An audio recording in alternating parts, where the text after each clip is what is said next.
Each morning recently has been infused with an unusual energy, a sensation I thought I'd forgotten. I find myself gazing out the bay window, heart racing, anticipating his arrival. At my age, you'd think I'd have the sense not to be so captivated by someone half as old as me, yet here I am. It's as if he's ignited a dormant passion within me. My name is Laura and I'm 53, married to a man named Richard. Our charming home in Buffalo, New York, is surrounded by vibrant gardens that demand constant upkeep. Richard's work frequently takes him out of town, leaving me alone for extended periods. It was during one of these quiet stretches that I first noticed the gardener. His name is Ryan, likely around 25 or 26, with a lean, well-toned physique that draws attention as he meticulously trims the hedges or mows the lawn. Watching him is mesmerizing. The way he maneuvers the heavy tools with ease, his skin glistening in the sunlight, is almost artistic. Initially, I dismissed it as a harmless crush, a fleeting daydream of a bored housewife. After all, who doesn't enjoy a little eye candy from time to time? But as days passed, I found myself lingering by the window longer, a yearning to be near him growing unexpectedly strong. On impulse one day, with Richard away on business, and the house silent, I felt a boldness surge through me. I waited until Ryan was working near our home, then stepped out onto the porch. "Would you like something to drink?" I called out. He turned, surprised, his deep brown eyes meeting mine for the first time. They were like rich soil, warm and inviting. "No, thank you, ma'am," he replied with a courteous smile. He seemed even younger up close. His dark, curly hair was damp with sweat, his cheeks flushed from exertion. "Please, call me Laura," I said, mirroring his smile. "I insist. It's too hot out here for you to risk heatstroke." He hesitated briefly before nodding. "All right, thank you. I'm Ryan, by the way." I went inside to pour him a glass of lemonade, my hands trembling slightly. What was I doing? This was madness. Yet I couldn't resist. I wanted to be near him, to talk, to know more about him. I handed him the glass, watching as he drank gratefully, his Adam's apple moving with each swallow. A drop of lemonade trickled down his chin, and he wiped it away with the back of his hand, smiling at me. "Thank you," he said, returning the empty glass. "That was perfect. Would you like more?" I asked, eager to extend our conversation. He shook his head. "No, thank you. I should get back to work." I nodded, masking my disappointment. "All right. If you change your mind, just let me know." It wasn't just his youth and good looks that drew me. There was a gentle kindness and quiet respect that captivated me. I watched him sip the lemonade, his gaze dropping whenever I looked directly at him, as though he couldn't quite meet my eyes. I liked that. I liked his almost shy demeanor. His warm, genuine smile made my heart skip a beat. "I will. Thanks again." Returning inside, my mind was a whirlwind. I felt like a teenager once more, filled with giddy nerves and excitement. It was a feeling I hadn't known in years, and it was exhilarating. From that day on, a small ritual formed. Whenever Richard traveled, I'd offer Ryan a drink or snack and we'd chat. He'd share his passion for gardening, a skill passed down from his grandfather. I'd reminisce about my youth, travels, and dreams that felt so far away now. It seemed innocent, even friendly. An undeniable tension simmered beneath the surface, an unspoken connection that couldn't be ignored. One evening, after one of our exchanges, I caught sight of myself in the mirror and barely recognized the woman staring back. My eyes sparkled with a vitality I hadn't seen in years, my cheeks flushed with color. I felt invigorated, buoyed by the possibility that perhaps this young man saw me as more than just a friendly neighbor offering lemonade. But the reality of my situation weighed heavily on me. I was married, after all. I had children, a life, and a reputation to maintain. And he was significantly younger than me. It was utterly absurd. Yet, I was captivated, unable to resist his charm. When Richard returned from his business trip, the dynamic shifted.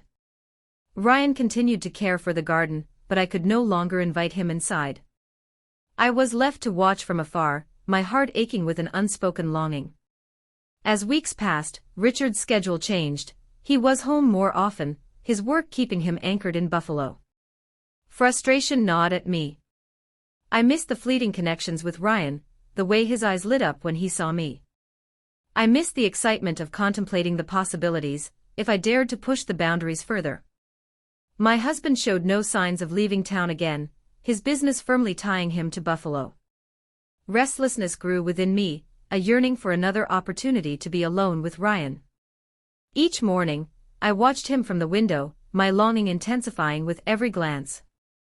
I found myself lost in daydreams about him, his movements, his laughter, the kindness in his eyes. One morning, as I observed him, a pang of sadness struck me when I noticed the disappointment in his gaze. He glanced toward the house, his look lingering before returning to his work.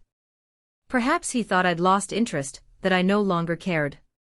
The thought shattered something inside me. I couldn't let him believe that. I had his number scribbled on a piece of paper hidden in my jewelry box. He had given it to me one day after I remarked on a rare plant that required special attention. "If you ever need help with it, just call," he had said. I clung to that scrap of paper, a lifeline connecting us now that our meetings had ceased. Waiting for Richard to leave town felt increasingly futile.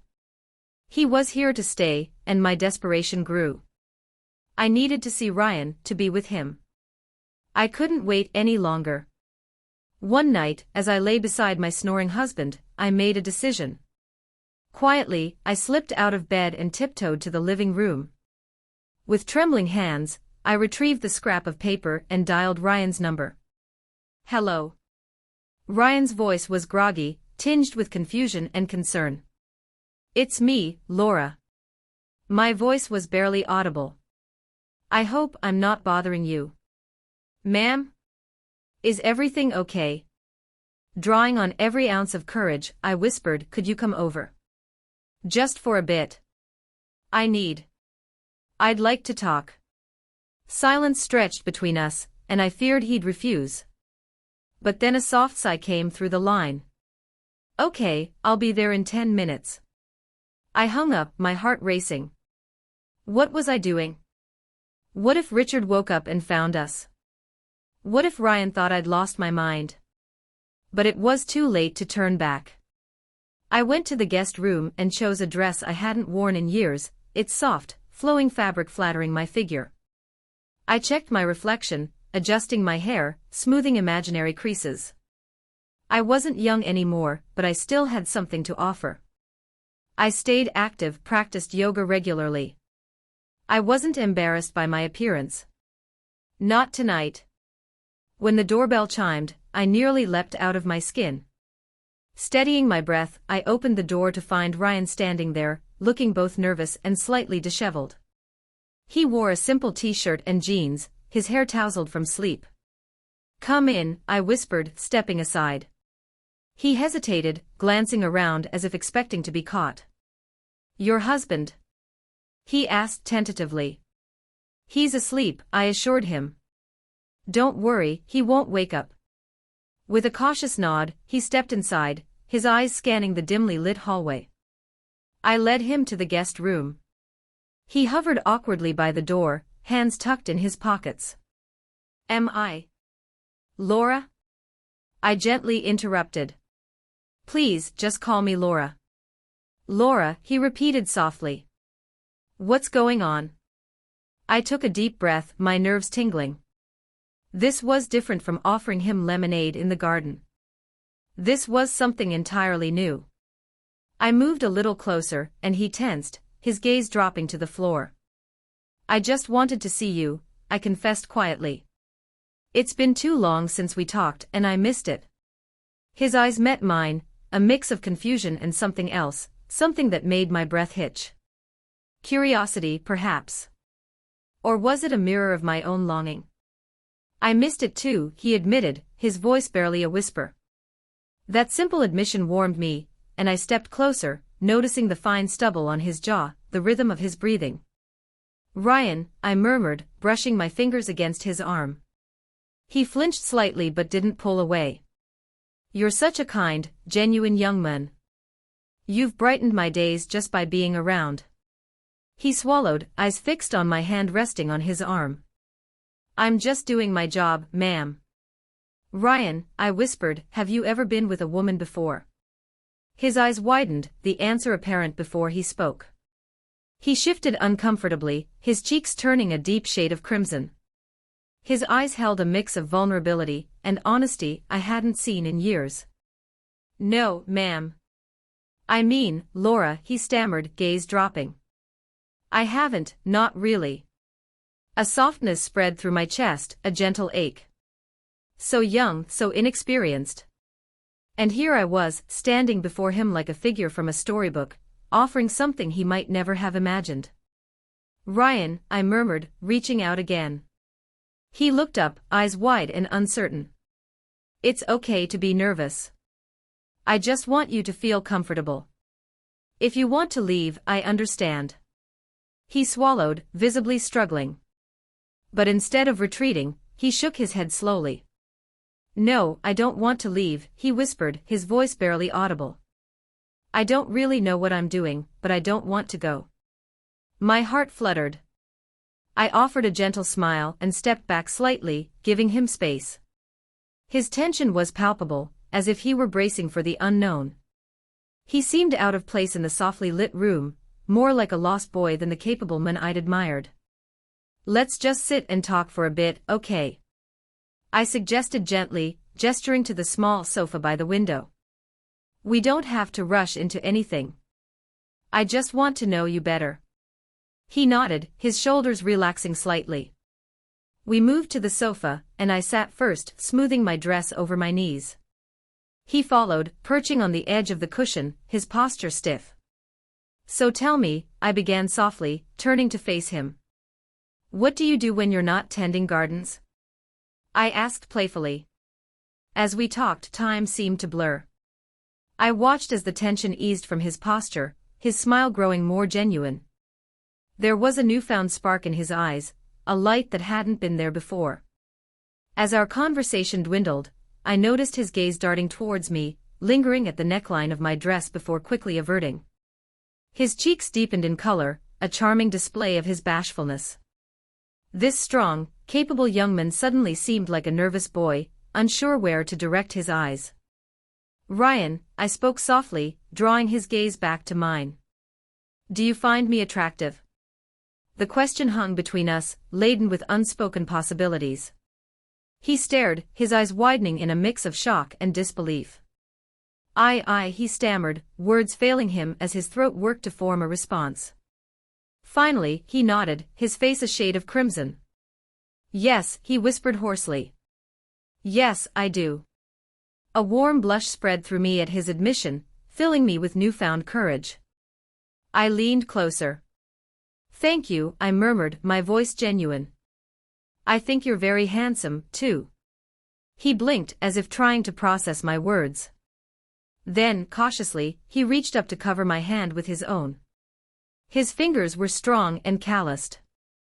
Laura, he trailed off, his eyes searching mine for something, perhaps reassurance or permission. I don't want to do anything wrong. My heart softened, and I gently squeezed his hand. You're not doing anything wrong, Ryan. I promise. I just want you to feel good. His gaze dropped to our joined hands, his fingers tightening as if clinging to something vital. I've never felt this way before, he confessed. The raw vulnerability in his voice surprised me, stirring something deep within. I wasn't just an older woman seeking a younger man, I was someone he needed. And in that moment, it became clear he needed me as much as I needed him. I leaned in closer, feeling the connection between us. He froze, his breath hitching. But then, slowly, he began to respond. I pulled back slightly. Is this okay? I whispered. He nodded, his eyes dark with an unreadable emotion. Yes, he breathed. Please don't stop. So I didn't. He shivered, his hands hovering uncertainly before he gently wrapped his arms around me. Time seemed to stretch, each moment lingering as we explored one another. The tension that had lingered between us finally dissolving, replaced by something more profound. "I've wanted this for so long," I confessed softly. "But I never knew if you felt the same." "I did," he murmured, his voice raw with sincerity. "I didn't think you'd ever look at me like that." I reached up, brushing a strand of hair from his forehead. "Well, I do," I whispered. "And I want to show you, if you'll let me." He gulped, looking at me with shy anticipation. With a slow nod, he whispered, "I want that too." With a smile, I took his hand, leading him towards the guest room bed. The moment felt surreal, as if time had paused. He looked at me, uncertainty mingling with desire in his eyes. "It's okay, Ryan," I whispered soothingly. "Have you ever done this before?" I asked gently, mindful of his feelings. He seemed vulnerable, standing there in the guest room. He shook his head slowly, a rueful smile playing on his lips. "No, not like this." His gaze held mine. And then, as if an invisible barrier had shattered, I guided him gently, helping him ease into the moment. He watched me, his eyes wide and trusting. There was a sweetness to his hesitance, a gentleness that made me want to reassure him. "Just follow my lead," I murmured. We moved together slowly, exploring and discovering each other's rhythms. The entire experience felt like uncovering a hidden treasure, a secret intimately shared between us. Ryan adapted quickly, his confidence blossoming with each small triumph. And when he finally surrendered to the emotions swirling within, it was as if a dam had burst. The uncertainty vanished, replaced by something powerful and all-encompassing. "Laura," he breathed, his voice rough and filled with awe. "This, I never imagined." "Neither did I," I whispered back. "But here we are." The night unfolded, each moment seamlessly blending into the next. We lost ourselves in each other, moving slowly and with intention. And when it was over, as we lay side by side, a strange contentment washed over me. I turned to look at him, my heart clenching at the sight of his flushed face and satisfied smile. Yet, as much as I wanted to linger in that moment, reality began to intrude. The clock on the nightstand reminded me of the late hour, how risky it was to stay. I couldn't let my husband discover Ryan here. Despite the depth of my feelings, the need for caution was paramount. With a reluctant sigh, I shifted, propping myself up to meet his gaze. "Ryan, I think it's time for you to go. This isn't goodbye, I promise. We'll see each other again. I just need to be careful." He held my gaze for a moment before nodding with a small, resigned smile. "Okay, I understand." We disentangled ourselves slowly, hesitantly. Once he was ready, I escorted him to the back door, our steps light and quiet. He turned to me once more, his eyes soft and full of unspoken sentiments. "Thank you, Laura," he whispered, his voice thick with emotion. "For everything." I smiled gently. "No, Ryan, thank you. For making me feel alive again." With that, I softly ushered him out. I watched as he disappeared into the night before closing the door behind him. As I stood there, my mind buzzed with a swirl of emotions. Guilt, relief, excitement.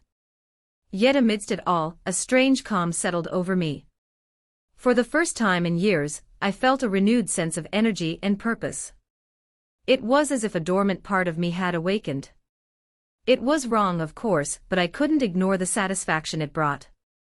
With quiet footsteps, I returned to the bedroom, slipping under the covers beside my husband.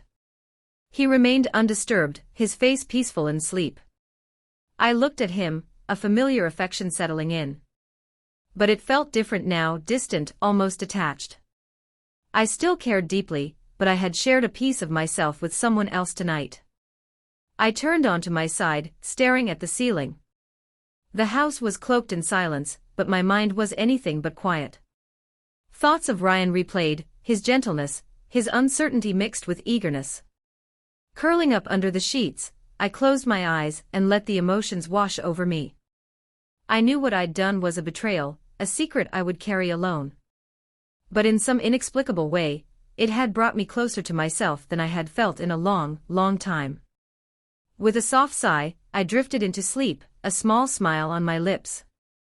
I didn't know what the future held or if I'd ever dare to cross paths with Ryan in that way again, but for now, I was content. For the first time in years, I felt a spark of life flicker within me, and that, for better or worse, was enough.